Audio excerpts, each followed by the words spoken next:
तो फ्रेंड्स, तो क्या आप जानते हो कि कर्ण की मृत्यु के समय भगवान परशुराम कर्ण से मिलने क्यों आए थे? तो चलो हम इस वीडियो के माध्यम से आपको बताते हैं दोस्तों। दानवीर कर्ण के बिना महाभारत की कल्पना भी नहीं की जा सकती। साथ ही इस बात से भी इनकार नहीं किया जा सकता, कौरवों का सेनापति कर्ण स्वयं के प्रतिद्वंदी अर्जुन से भी ज्यादा बड़े धनुर्धर थे, जिसकी तारीफ भी स्वयं श्री कृष्ण ने की थी।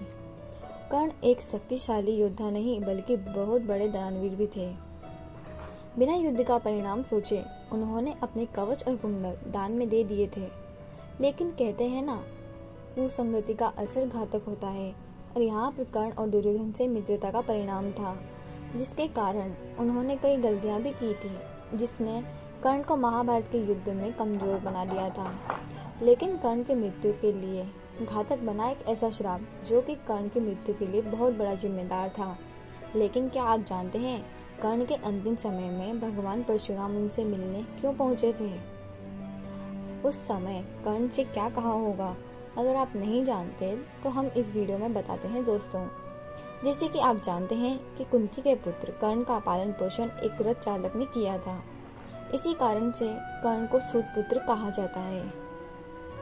लेकिन कर्ण की वीरता को देखकर दुर्योधन ने उसे अंग देश का राजा बना दिया था। जरासंध को हराने के बाद कर्ण को चंपा नगरी का राजा बना दिया। वैसे दानवीर कर्ण का जीवन एक तपस्या से कम नहीं था।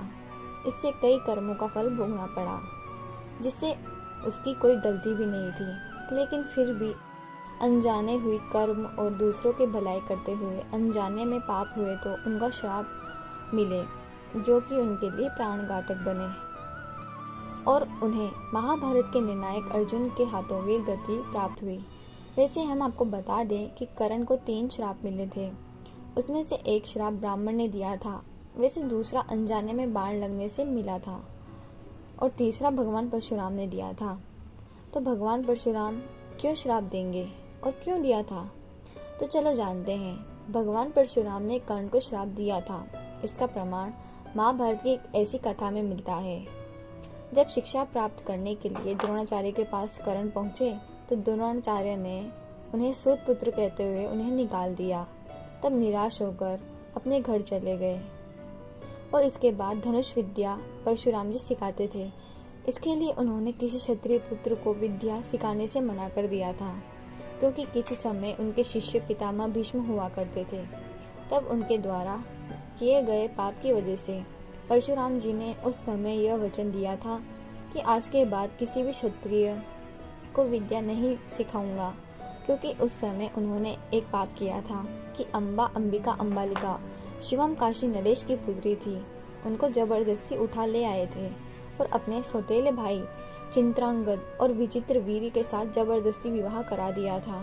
उसमें से जो अंबिका अम्बा थी वो भीष्म से विवाह करना चाहती थी। तब भीष्म ने जवाब दिया कि मैं आजीवन ब्रह्मचर्य का पालन करूंगा। इस वजह से वह भगवान परशुराम जी के पास अपने न्याय की भीख मांगने के लिए गई थी।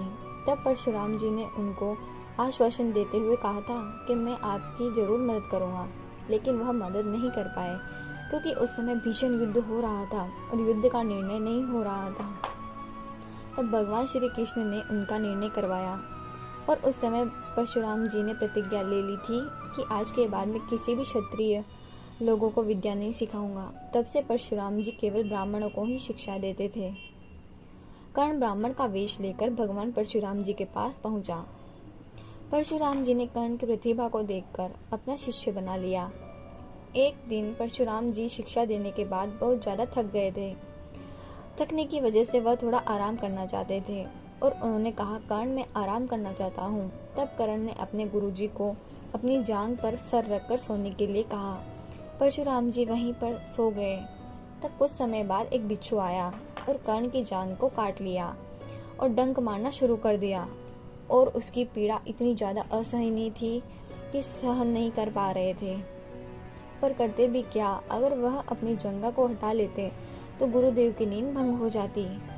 तो इस कारण कर्ण ने जंघा नहीं हटाई, और उसके बाद बिच्छू बार बार डंक मारने की वजह से गरम गरम खून निकालने लगा। गरम खून परशुराम जी के शरीर पर लग गया तो परशुराम जी तुरंत खड़े हो गए। परशुराम जी ने कर्ण से कहा, इतना घनघोर पीड़ा कोई ब्राह्मण कैसे सहन कर सकता है? ऐसी पीड़ा सहन करने वाला कोई ब्राह्मण नहीं हो सकता। तुम जरूर कोई क्षत्रिय हो, इसलिए मैं तुम्हें श्राप देता हूँ कि जब तुम्हें इस विद्या का काम आएगा तो उसी समय ये सारी विद्या को तुम भूल जाओगे।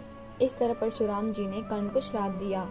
जब कर्ण और अर्जुन का कुरुक्षेत्र में युद्ध चल रहा था, तब परशुराम जी ने दी गई विद्या को कर्ण भूल जाने की वजह से कर्ण की मृत्यु हो गई।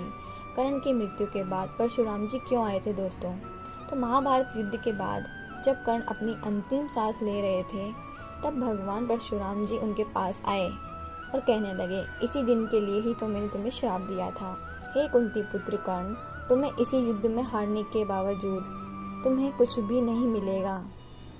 अगर तुम वासुदेव कृष्ण के होते हुए भी इस युद्ध को जीत जाओगे तो तुम कंगाल हो जाओगे। इसलिए दानवीर कर्ण, विजय सिर्फ पांडवों का अधिकार है और तुम दान देने के लिए प्रसिद्ध हो, ना कि लेने के लिए।